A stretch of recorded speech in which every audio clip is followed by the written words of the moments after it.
ലഹരി മാഫിയക്കെതിരെ ശക്തമായ നടപടിയുമായാണ് മുന്നോട്ട് പോകുന്നതെന്ന് എക്സൈസ് മന്ത്രി എം പി രാജേഷ്. കളമശ്ശേരി കോളേജിലെ കഞ്ചാവ് വേട്ടയ്ക്ക് പിന്നിൽ സംഘടനകൾക്ക് ബന്ധമുണ്ടോ എന്ന് അറിയില്ല. ഏത് സംഘടനയാണെങ്കിലും ലഹരിക്കെതിരെ ഉരുക്കുമുഷ്ടിയോടെ നേരിടുമെന്ന് മന്ത്രി പറഞ്ഞു. വ്യാപകമായിട്ടുള്ള പരിശോധനകൾ നടന്നുകൊണ്ടിരിക്കുകയാണ്.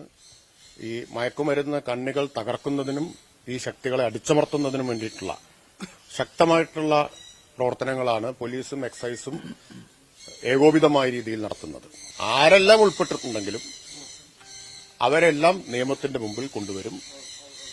ഒരു ദയാദാക്ഷിണ്യവും അക്കാര്യത്തിലുണ്ടാവില്ല. ചില സംഘടനകൾ പ്രവർത്തിക്കുന്നവരിലും ഉണ്ടാവാമെന്ന് മാത്രമേ ഉള്ളൂ. എനിക്കറിയില്ല ഇതിലേതെല്ലാം സംഘടനകളിൽ ഉൾപ്പെട്ടിട്ടുള്ളവരുണ്ട് എന്ന കാര്യം. അതൊന്നും സർക്കാരിന്റെയോ എക്സൈസിന്റെയോ ഒന്നും മുമ്പിൽ വിഷയമേ അല്ല. ഏത് സംഘടനയിലെങ്കിലും ഉൾപ്പെട്ടിട്ടുള്ളവരുണ്ടോ, ഏതെങ്കിലും കൊടി പിടിച്ചിട്ടുള്ളവരുണ്ടോ എന്നതൊന്നും വിഷയമല്ല. ഒരു തരത്തിലുമുള്ള ഇളവും ഉണ്ടാവില്ല. ഉരുക്കുമുഷ്ടി ഉപയോഗിച്ച് ഇത്തരം ശക്തികളെ അമർച്ച ചെയ്യുക തന്നെ ചെയ്യും.